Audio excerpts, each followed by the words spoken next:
Hello everyone, today in Sangee's Cookery we're going to see a very interesting Vrat special dish, nothing but the Sabudana Khichdi.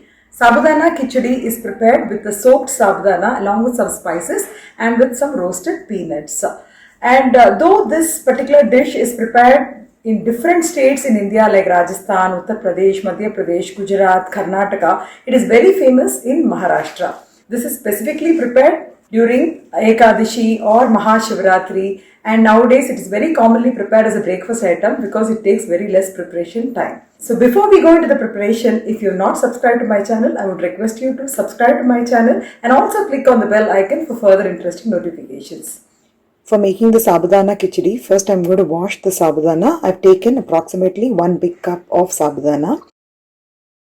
I am going to add some water and I am going to wash it nicely. So the care must be taken to wash the Sabudana nicely before you soak it with clean water. We are doing this in order to remove the starch from the Sabudana. If you see the color of the water, you can see a lot of starch in it. It is not white or the clear water. You need to wash at least 4 to 5 times in such a way that you get clear water. So this is the third time I'm washing, but still if you see there's a lot of starch in the water. So I'm going to wash it few more times. Now I'm just adding some amount of water. Have it as a measure that is just above the level of the Sabudana. And you can see the water is also clear. Previously it was starch water. So you need to soak this at least for about 6 to 7 hours. You can even soak this overnight. The main purpose of washing it 4 to 5 times is to take away the starch water and to see that the prepared khichdi does not stick to each other. Now let's cover this and keep it for about 6 to 7 hours. The ingredients required for preparing the Sabudana Khichdi are Sabudana, which is approximately 1 cup. I showed you how I soaked it. So after it has been soaked, this is the quantity. For this, I have taken 2 medium-sized potatoes, finely chopped, 3 tablespoons of peanuts, 1 teaspoon of jeera, 1 tablespoon of ghee, some fresh coriander leaves, curry leaves, 5 to 6 green chilies finely chopped or as per your spice level, juice of 1 lemon, grated ginger, about 1 tablespoon, half a teaspoon of black pepper powder, half a teaspoon of sugar, which is optional, salt as per taste. So this is the soaked Sabudana. The test is to take one Sabudana, press it nicely. Once it comes to a smooth paste, which means that it is soaked well. It should be like the mashed rice, like this. Another tip is after soaking for 6 to 7 hours, to ensure that there is no moisture content, you can actually keep it on a strainer so that any excess water also gets drained out. But here I can see that entire thing has got soaked and there is absolutely no water left. First what I am going to do is I am going to dry roast the peanuts. Out of the 3 tablespoons, about 2 tablespoons of peanuts I am going to roast it. The other 1 tablespoon I am going to keep it while seasoning. Just ensure that the flame is somewhere between low to medium so that the groundnuts do not get burnt. Now it's been about 2 to 3 minutes. I can see that the groundnuts have been nicely roasted. So now we'll turn off the gas and we'll allow it to cool to remove the skin of the groundnuts. This is a small tip which I want to pass it on. Even after you turn off the gas, you need to keep stirring it for a few more minutes so that it doesn't get burnt. While this is cooling, we'll do the seasoning. Just adding a teaspoon of oil and we're going to fry the 1 tablespoon of groundnuts which I have kept it aside. We need to nicely roast the groundnuts in oil until it turns to a light brown color. Groundnuts have turned into a nice brown in color. You can transfer this to a plate. Now in the same pan I am adding 1 tablespoon of our Indian desi ghee. So once this gets heated up, first I am going to add the jeera. Once the jeera splutters, I will be adding the curry leaves and also the green chilies. I am also adding the grated ginger. Once you have added the seasoning and it is got fried, now I am adding the finely chopped potatoes.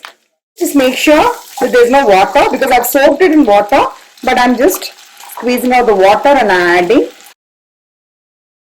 If you want, you can add half a teaspoon of ghee and fry the potatoes. It will add to the flavor of the Sabudana Khichdi. I am also going to add some salt.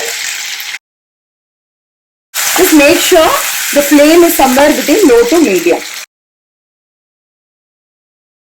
Just keep stirring the potatoes in the interval of 1 minute. So while the potatoes are getting cooked, what I'm going to do is I'm just going to remove the skin of the groundnuts. You can do it just by rubbing the groundnuts in between the fingers like this. See, you can see that the skin of the groundnuts comes out very easily. And I'm going to make this into a coarse powder. It's been about 7 to 8 minutes. The potatoes have got cooked. And now we're going to add the sabudana. See, I've actually kept it on a strainer. There is literally no water. So I'll be adding the sabudana here. At this stage, I'm going to add half a teaspoon of sugar. This is optional. And half a teaspoon of black pepper powder and also some amount of salt. And you can increase the flame right now, and you need to cook the sabudana continuously for about 4 to 5 minutes. At this stage, it will become nice and translucent. You can check for salt at this stage. If required, you can add. You can see slowly the sabudana is getting slightly translucent. The color is changing. So this has to be done on a high flame. It's been about 5 minutes. Now we can reduce the flame, and I'm adding the roasted groundnuts, and you need to mix it nicely. Now I'm just going to cover this and cook it for about 30 seconds to 1 minute, so that in the steam itself the sabudana will get perfectly cooked. It's been about 1 to 1.5 minutes. Now you can see the sabudana has cooked nicely. Each sabudana is cooked nicely, and the color of the sabudana has also changed. At this stage, I'm going to switch off the gas, and I'm going to add the fried groundnuts which we had kept it before, and also garnish with some coriander leaves. And finally, I'm going to squeeze some lemon. This will give you a nice tangy flavor to the sabudana. Finally, give it a nice mix.